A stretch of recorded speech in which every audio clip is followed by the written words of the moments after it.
What's going on, folks? Welcome to the Joe Morley Sports Show. I am Joe Morley, and today we're going to talk about the Jacksonville Jaguars, the 2020 preview on the Jacksonville Jaguars, my thoughts on them. They recently let CEO Tony Khan, the son of the owner, is now taking over the team. He's been a little vocal. So we'll see about that, how that goes. This is their new offense coordinator, Jay Gruden, recently of the head coach of the Washington Redskins. He was fired after 5 games last year. Let me give you a little bit about him. Gruden, 9 years as an offensive coordinator, head coach in the NFL. Only two times he's been in the top 10 in offenses, and this is what he's supposed to be, right? He's supposed to be an offensive genius. 2 times in the 9 years with the Bengals and Washington he had a top 5 offenses, or top 10 offense. I'm sorry, and one of them was in 2013 with the Bengals, which got him the head coaching job. So, and then the other one was with Washington, of course. So that's where we're going with Jay Gruden. Their head coach is Doug Marrone. Doug Marrone is another guy, supposed to be a hard-nosed guy, but he came in. He's 37-45 in his career. In 2017, he led Jacksonville to the AFC Championship game against the Patriots, right? And in that game, they ended up losing, and that's kind of where they went downfall. But they went 10-6 in that year. And since then, 11 wins. 11 wins in 2 seasons since then. So they're going downwards. And Doug Marrone, as an offensive coordinator and head coach in 9 years, he four top 6 offenses and 4 bottom 10 defense or offenses. So his offenses are up and down. He doesn't have consistency. It's either he's a good offense or it's a real bad offense, and it's not there. And Doug Marrone, he's learned from Herm Edwards. He's learned from Sean Payton. He's worked for those guys. So he needs to be able to turn around and see what they go. Here's their rankings from last year, the team rankings, how their offense did: 20th, passing 16th, rushing 17th, which. It's crazy how the rushing, it was 17th. They put so much on Lenoard Fournette last year. Their defense is what they build the team. That's what they're known for, right? They're known for the defense in Jacksonville, and they were 24th. I mean, how many fantasy owners were upset over that last year? Their offense couldn't stay on the field on third down, and look, their defense couldn't stop people on third down, and that's the issue when you have a bad defense. Is if you can't get off the field, and if your offense can't stay on the field, you're going to get tired. Your defense is going to get wore out, and it's not going to help anybody. So here we're looking at next year's quarterback. It's Gardner Minshew. He played last year. Minshew mania swept the world. He did really, really good. Minshew. Let me tell you about Minshew. Nick Foles came, and they gave Nick Foles big money to come over to Jacksonville. They said, "Hey, Nick Foles, we want you to come over and be our guy." They gave him big money. He ended up breaking his collarbone. Doing all that, but he went 0-4 when he came back and he was 100% healthy. They put him back in. They said Minshew, even though Minshew was driving this team and Minshew was leading this team and doing what they had to do, they said, Nick Foles, go out there and be our guy. We paid you to be the guy. Well, Nick Foles went 0-4. They ended up benching him, bringing Minshew back. By then, it's too late, right? Minshew went 6-6 as a starter, which. I'll take that from a rookie quarterback. I'll take 3,000 yards from a rookie quarterback. 21 touchdowns, 6 interceptions. Wow, from a rookie. 60%. You can't ask much more. He was sacked 33 times. He should have been sacked more. But Minshew got out of it. If you go watch highlights on Minshew, I think it was a Denver game where he just was going to go down to the ground. He got up and took off.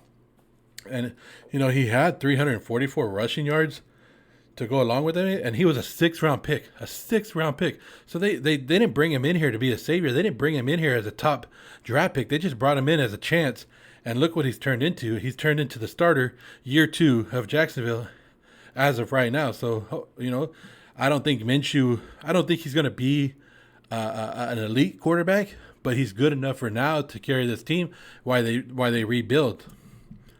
These are some of the free agents that they've added this year: Joe Sherbert, Tyler Eifert, Rashawn Melvin. Sherbert's one of the underrated linebacker in this league. Very sought after in the free agency. He ended up in Jacksonville, maybe to turn this defense around. Tyler Eifert, he was real good in Cincinnati. He got hurt 2 seasons ago. Came back last year on a 1-year deal with Cincinnati. Did all right up there, but that offense wasn't really clicking. but he's going to come work with Jay Gruden, and Jay Gruden got his tight ends working in Washington, right? So the Washington with Jordan Reed and Vernon Davis were working good. So Jay Gruden can get this guy going. It'd be a good addition. Sean Melvin is a quiet cornerback that he might not start over here, but he's one of those guys that he can start. And he's played with the Colts, he's played with the Raiders, and he's played with the Lions. And nobody's really bought into him, but they play him. And when he plays, he shows flashes of greatness that he could be a great cornerback in this league. So that's one of the guys that I think they brought in to hope, maybe his veteran can little rub off of some of the, on C.J. Henderson, which I'm going to show you right now, was their first round pick. C.J. Henderson was a great pick, I think. He was really high, and it was like Okudah and C.J. Henderson. There was a lot of people going back and forth on who was the better one out of them, and really we'll see how it goes when time goes on. Chason, great to add him with Allen and Ngakoue. Well, they're going to have some pass rush down there. Chenault is a good wide receiver. They needed that. I like Colin Johnson down there from Texas in the 5th round. I thought that was a great pick. The rest of them, if they could, say they hit like one or two of the other ones, and these other 4 guys that I just highlighted, show up and are great, then it's a great draft, right? When the first 3 were good right off the bat, so hopefully they can knock, hit a home run with one or two of the other ones, and they'll be all right. Here's their offensive depth chart: Minshew, Fournette, Chark, Westbrook, Conley. That's you can't ask for much more, right? Their offensive line doesn't look horrible. They might have a couple of injuries and it hurt them. But that's a good offensive line, and they just need to they need to gel together and get it going. Mike Glennon's going to be there to back up Gardner Minshew. Hopefully he doesn't have to play. But it's a solid offense, right? Lenoard Fournette. Jacksonville's treating him like he's nothing. They say he doesn't work hard, but he doesn't work hard. But what did he do last year? 1,100 rushing yards, 500 receiving yards, and he basically, if you watch the games, he was in there 98% of the time. 98% of the time, he was the only running back they had, and he stayed in there healthy, and he kept them in games. So I don't know. Here's their defense. This is what they try to build their team on. At least they have in the past. That their defense was, the best part of this team. Josh Allen, great rookie season last year, right? He no doubt. Ngakoue, he doesn't want to be there. He doesn't want to be there, but he's there. And that's probably why they drafted Chason, to take over for him. But right now, he's there, so he's going to be the starter. So that's good. They're going to get that pass rush. The guy in the second rate, you probably see him right there, Aaron Lynch. Aaron Lynch is underrated. He's played for the 49ers and the Bears, and he's been that he's not that starter, but he's that guy that comes in and gets those sacks when you need them, and the big sacks. So he's going to bring something to this defense that they haven't had. Miles Jack, Schobert, the linebackers are looking good. We just got to make sure the quarterbacks are looking good with C.J. Henderson, Melvin, D.J. Hayden, and Herndon. Hopefully they will get there. And then you got some young safeties back there, but the defense looks promising, and we'll see if they can get back to the form that they've had. This is their schedule, to start off with 2 division opponents. Tough game. Miami's improved. Bengals, Texans, Lions, but look at this back half of the schedule from week 9 to 17. It's going to be a tough especially for a young team like Jacksonville, and new offensive coordinator, new everything. It's going to be tough to get it rolling, and this is why I have them going 3-13. 3-13. I don't know if I'm being too low on them. I might be, but if I go through the schedule, the highest I could probably give them, if everything goes right, if some teams are better than others, worse than others, 6-10. I put a low of 2-14. I really don't see them not winning 3 games. I see them at 3 games, maybe 4 games, but I don't see them dropping below that. I think that they have talent. I just don't think they have enough talent to win.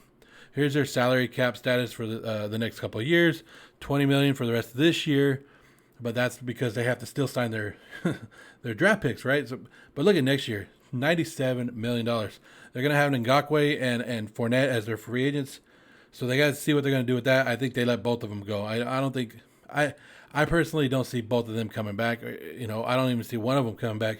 I think they let them go. They start fresh. They bring some new talent in, which they have the money. They're in Florida. No state taxes. The money talks to these players, so they can bring these players in. They have all that money that that they could spend and bring them in. So I think Jacksonville's getting ready to move to London.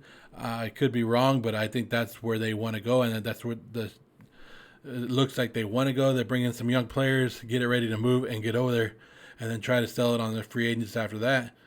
That's why they're loading up on salary cap money. That's why they traded Jalen Ramsey, AJ Boye, all that. The players like that, because they don't want these high profile players when they move over there, and now they can have the money and get the players that actually want to be over there. This is the Joe Morley Sports Show. Hit me up on joemorleysports.com or leave a comment below. Make sure to like and subscribe and follow me for more team previews, because I will be posting all of them. All right, guys, have a great day.